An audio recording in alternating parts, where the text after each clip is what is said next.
Hi, I'm Erik Linask with TMC, and I'm here talking with AudioCodes' Alan Percy. Alan, thanks for joining me again. Great. Let's talk about the gateway, something you at AudioCodes know very well, particularly the evolution of the gateway. Where did the gateway come from? Yeah. Well, it's interesting. Gateways originally were a component that was needed to be able to connect between SIP applications, for example, and the public network. And really, they had a very simple role, and that was to convert from the public network to IP. And the responsibility was really just about sort of media conversion and maybe a little bit of signaling conversion. But a lot's changed since then, that's for sure. Certainly one of the things that's changed is the need for more complex routing schemes. Exactly. Well, one of the things, as time's gone by with gateways, what's happened is that they've become much more autonomous and much more intelligent.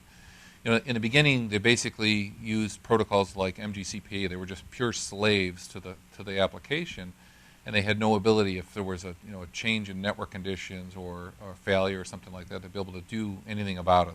They're just, again, sort of slaves. But a big change happened when SIP was introduced, that the gateway had to be much more self-reliant and much more intelligent on its own. And to be able to do that, we had to add things like, for example, routing tables, and to build proxies and other functionality built into the gateway so that it could make decisions on its own. Now, in order to have that intelligence built in, of course, there's got to be some interoperability work done so that it works well with the other network elements. Yeah, matter of fact, a big role that the gateways have taken on now is interoperability. When we started with gateways, it maybe wasn't so obvious, but a gateway was really responsible for the interoperability between the IP application and the public network. But what's happened, we've discovered, is that the gateway is now responsible for not only that interface, but also the interoperability between IP applications.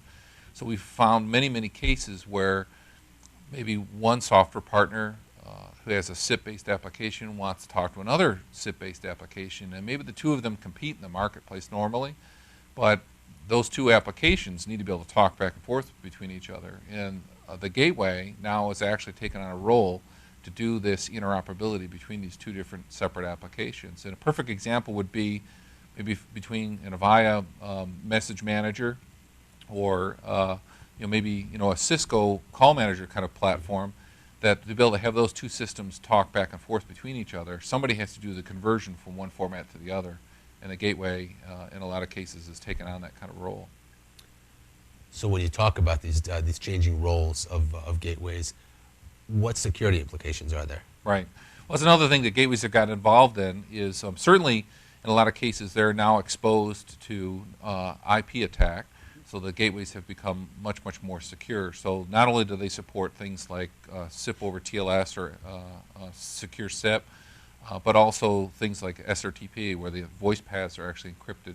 But beyond that, in the IP environment, they've added features to protect themselves against attack. For example, denial of service attacks and other sort of malicious behavior that somebody might use to try to attack the gateway and attack the application that's behind it.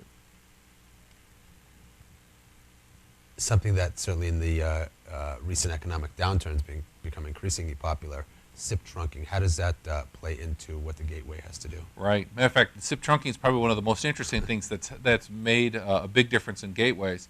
Again, the gateway used to be purely from, let's say, a SIP application out to the public network, out to the PSTN. But more recently, in this last couple of years, what's happened is that the gateway has now provided an interface from a SIP service provider, like SIP trunks, to SIP applications that might be inside the enterprise, but mixing that also, too, with PSTN connectivity. So the gateway now sort of plays a hub between SIP trunks, maybe from more than one single provider, and also, too, to the PSTN that might be there for maybe as a backup or for survivability between the SIP trunks, the PSTN, and the applications that sit behind it. So it really plays sort of a point of entry or point of demarcation for a lot of businesses. Now, actually, you mentioned survivability. We talked about survivability in our last session. How does the gateway play into the whole survivability scenario? Sure, yeah, easy for you to say. But a big piece of what the gateway especially in this situation with SIP trunking, we're finding is that it provides, I'll call it a little bit of a safety net for those that are interested in moving to SIP trunking, because what they do is they use one of our gateways as a point of entry for their business.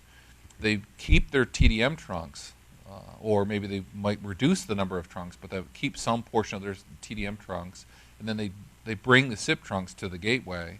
Then the gateway has the logic built into it to detect if the SIP trunks are working or not, and then, if needed, redirect some of the traffic over to the PSTN ports.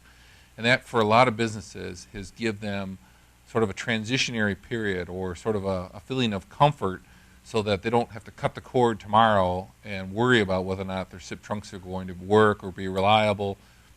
Or maybe if they're overloaded, they can redirect some traffic out to the PSTN. So it's really sort of an interesting transitionary technique to be able to bring cost savings to SIP trunking without having the risk of a cutover. Tell me a little bit about some different applications.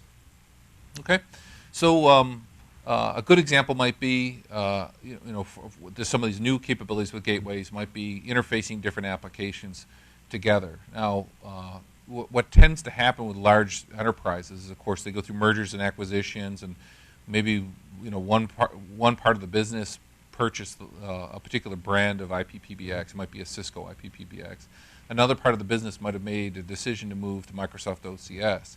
Now, they need those two to be able to interface back and forth between each other. They're both IP applications. They both support SIP, but they may not necessarily be able to be plugged right back into each other. So the gateway would then play this role of interfacing these two applications back and forth between each other. Imagine that's something that you see more often than not. Yeah, matter of fact, it's surprisingly common now with large enterprises that they've got mixed environments. Again, it's the result of acquisitions that have happened over time, decisions that were made by different people at different times with different technology points, and they need to be able to have these products to be able to talk back and forth between each other.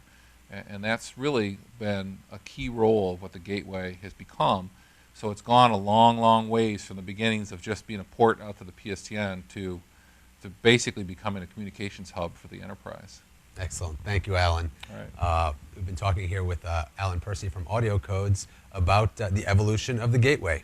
Alan, thanks again. You bet. Thanks.